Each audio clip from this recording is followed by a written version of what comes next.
श्रीमद् भागवत महापुराण एक अद्वितीय शास्त्र है।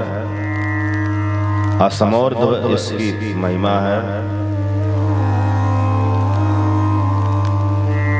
इसके द्वारा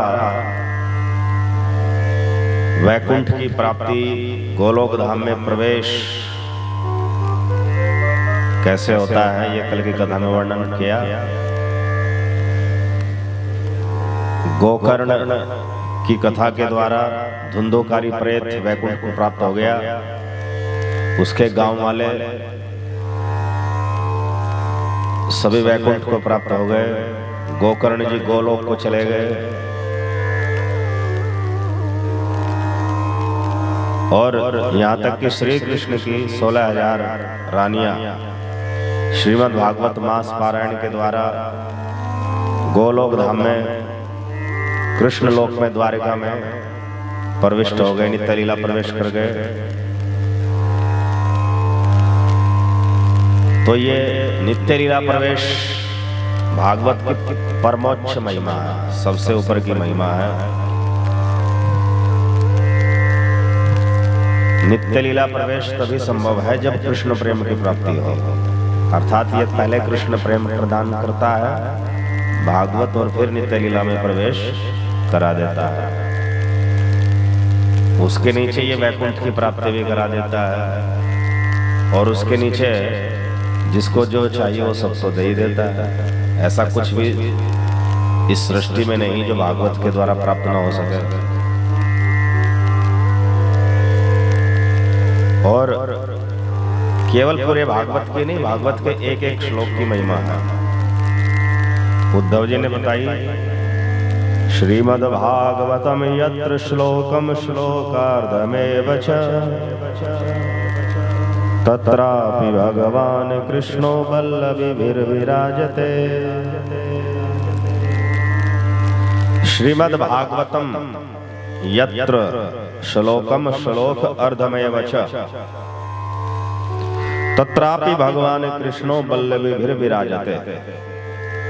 जहां पर श्रीमद् भागवत के एक श्लोक अथवा आधे श्लोक का भी नित्य पाठ होता हो, नित्य श्रवण होता हो, वहां भगवान श्री कृष्ण वल्लभी के साथ विराजते हैं, राधा रानी के साथ विराजते हैं। राधा रानी का एक नाम है वल्लभी।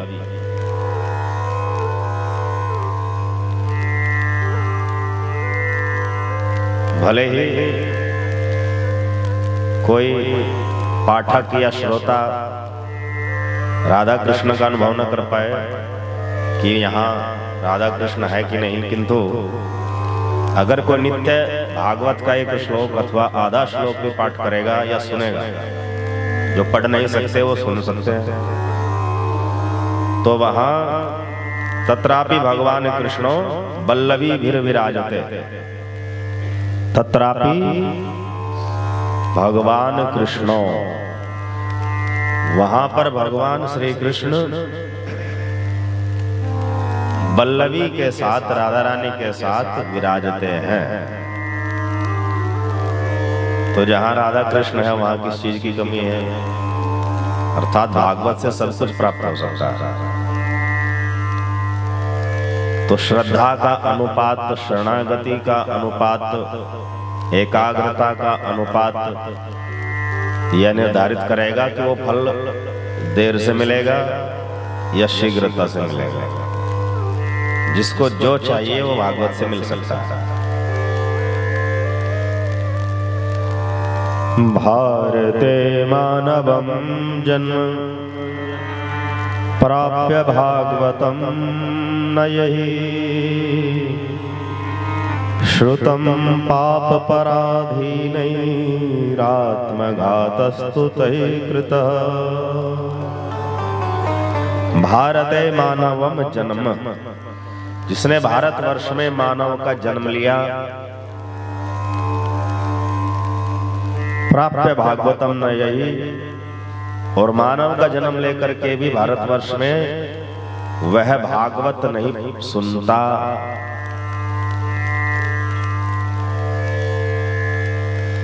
पाप पराधीनैरात्मघातस्तु तै कृतः। वह व्यक्ति, वह मनुष्य पाप के पराधीन हो चुका है और आत्मघात कर रहा, अपनी ही हानि कर रहा है, नुकसान कर रहा है कि वह भारतवर्ष में मानव जीवन लेकर के भागवत नहीं सुन रहा। उससे उसको जो परम कल्याण प्राप्त हो सकता था, परम लाभ प्राप्त हो सकता था, उससे वंचित रह जाएगा, आत्मा के कल्याण से वंचित रह जाएगा। तो जब आत्मा का कल्याण हुआ ही नहीं, आत्मा को तो पतन कर लिया भागवत को न सुन करके, इसलिए वह आत्मघाती है। आत्मघाती वैसे किसे कहा जाता है? जो अपने आप को मार लेता है, आत्महत्यारा। तो यद्यपि आत्मा अमर है, वह मरती नहीं है, फिर भी आत्महत्यारा शब्द कहा जाता है। आत्महत्या शब्द प्रचलित है। आत्मा का अर्थ आत्मा की नहीं, आत्मा का अर्थ यहाँ शरीर है, शरीर की हत्या। तो जैसे आत्महत्या करना अपनी ही हानि करना है, वैसे भारतवर्ष में मानव जन्म प्राप्त करके भी भागवत श्रवण करने में रुचि न लेना, ये आत्महत्या के समान ही है।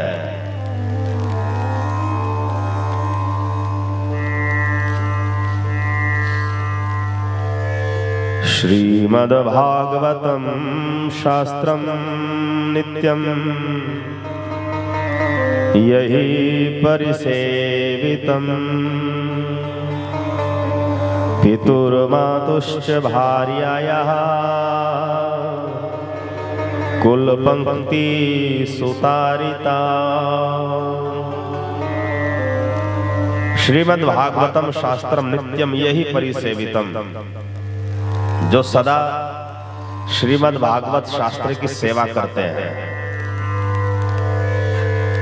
अब भागवत का पाठ करना भी सेवा है, भले पूरी भागवत पाठ न करे, चतुश्लोकी भागवत का पाठ भी कर ले, वो भी भागवत की सेवा है। भागवत कथा सुनाना भी भागवत की सेवा है, भागवत कथा सुनना भी भागवत की सेवा है। भागवत कथा के प्रचार प्रसार में तन मन धन से सहयोग करना भी भागवत की सेवा है। भागवत को प्रणाम करना भी भागवत की सेवा है। भागवत की आरती करना भी भागवत की सेवा है। भागवत की आरती वाली धूप लेना भी भागवत की सेवा है। भागवत को पुष्पार्पण करना, माल्यार्पण करना भी भागवत की सेवा है। तो विभिन्न प्रकार की भागवत की सेवाएं हैं। तो जो भागवत की सेवा सदा करते हैं, नित्य करते हैं, पितुर्मातुश्च भार्यायाः कुल पंक्ति सुतारिता, तो उसको अपने पितरों के कल्याण की कोई चिंता नहीं करनी चाहिए। विशेषतः 3 प्रकार के पितरों की पंक्ति उसकी भली भांति तर जाती है। पितु उसके पिता का जो कुल है, पिता के जो पूर्वज हैं, पिता के जो पितर हैं, वे तर जाते हैं और कई कई पीढ़ियों के तर जाते हैं। पंक्ति शब्द है, अर्थात 2, 3, 4, 5, 6, 7, 20, 21 अनेक पितर तर जाते हैं। पितु मातु, उसकी माता के पूर्वजों के पितर भी तर जाते हैं। भार्यायाः, और यदि वह ग्रस्त है तो उसकी पत्नी के जो पूर्वज है, माता के भी और पिता के भी, वो सब पितर भी तर जाते हैं। तो इससे सिद्ध हुआ कि पति के द्वारा की गई भक्ति पत्नी को भी मिलती है कुछ न कुछ अंश में।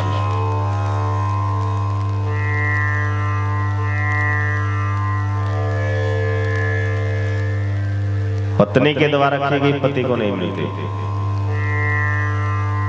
पति करेगा तो उसकी पत्नी को भी कुछ आंशिक लाभ हो जाता है, उसकी पत्नी के भी पितर तर जाते हैं, माता के भी और पिता के भी,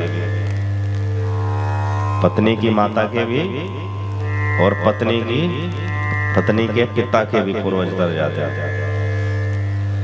तो इसलिए जो लोग बोलते हैं कि कन्याओं से पितरों का उद्धार नहीं होता, स्त्रियों के जन्म होने से उनके पितरों का उद्धार नहीं होता, तो जब कन्या के पति के करने से उद्धार हो रहा है पितरों का कन्या के, और कन्या स्वयं करेगी तो क्यों नहीं होगा?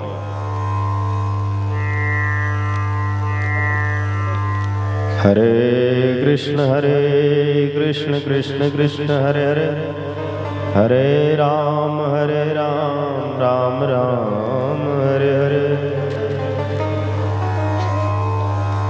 विद्या प्रकाशो विप्राणां राज्ञां शत्रुजयो विशां, धनं स्वास्थ्यं च शूद्राणां श्रीमद्भागवताद् भवेत्। यदि कोई ब्राह्मण वंश में जन्मा व्यक्ति श्रीमद् भागवत श्रवण करता है सकाम भाव से, निष्काम से नहीं, सकाम से, तो विद्या प्रकाश हो तो उसको विद्या प्रकाश भी हो जाता है, आत्मज्ञान भी हो जाता है, आध्यात्म ज्ञान हो जाता है। और कोई राजा सकाम भाव से भागवत सुनेगा या भागवत का आयोजन कराएगा तो शत्रु जयो विषाम, तो शत्रुओं को पराजित करने की जो उसकी कामना है वो पूर्ण हो जाएगी, वो शत्रुओं को पराजित कर देगा अपने भागवत से। और यदि कोई शूद्र कुल में उत्पन्न व्यक्ति भागवत सुनता है सकाम भाव से तो उसको धन लाभ होता है, स्वास्थ्य लाभ होता है।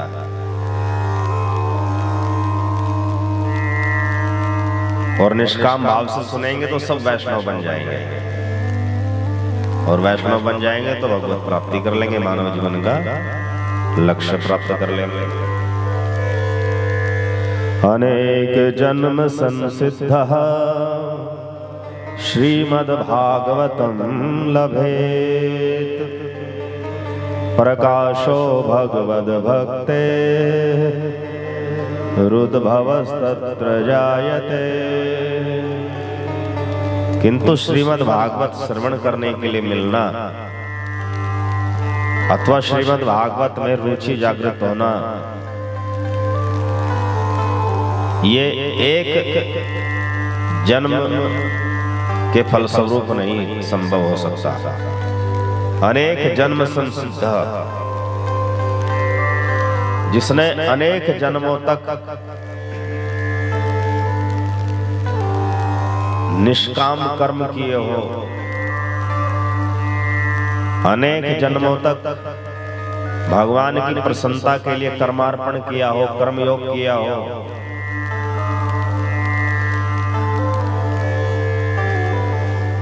उसे श्रीमद् भागवत श्रवण करने का अवसर मिलता है। श्रीमद् भागवत में रुचि जागृत होती है सुनने में, और श्रीमद् भागवत करवाने का सुअवसर मिलता है।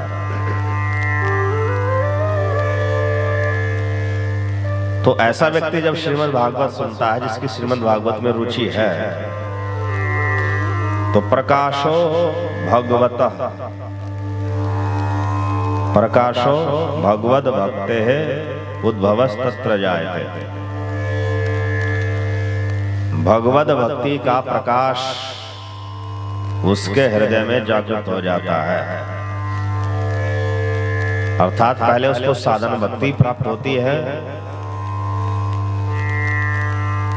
प्रयास पूर्वक जो भक्ति की जाए वो साधन भक्ति है, और फिर उस साधन भक्ति के उपरांत उसे प्रेम लक्षणा भक्ति भी प्राप्त हो जाती है, और प्रेम लक्षणा भक्ति प्राप्त हो जाए तो परमानंद स्वरूप भगवान श्री कृष्ण का सानिध्य प्राप्त हो जाता है।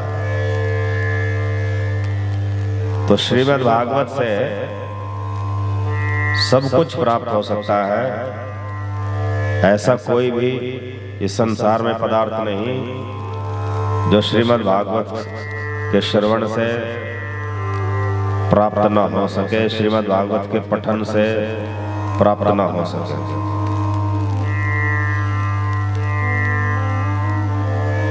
इहि लोके वरान भुक्त्वा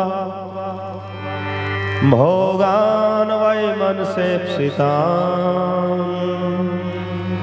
श्रीमद् भागवत संगेन यात्यन्ते श्रीहरे पदम्।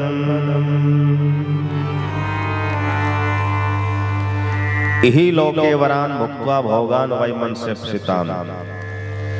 जो श्रीमद् भागवत सुनता है, श्रीमद् भागवत की किसी भी प्रकार से सेवा करता है, श्रीमद् भागवत का नित्य पाठ करता है, उसको मन चाहे किंतु धर्म सम्मत, उसको मन चाहे, मन सेप्सितान, मन चाहे और धर्म सम्मत जितने भी सांसारिक फल है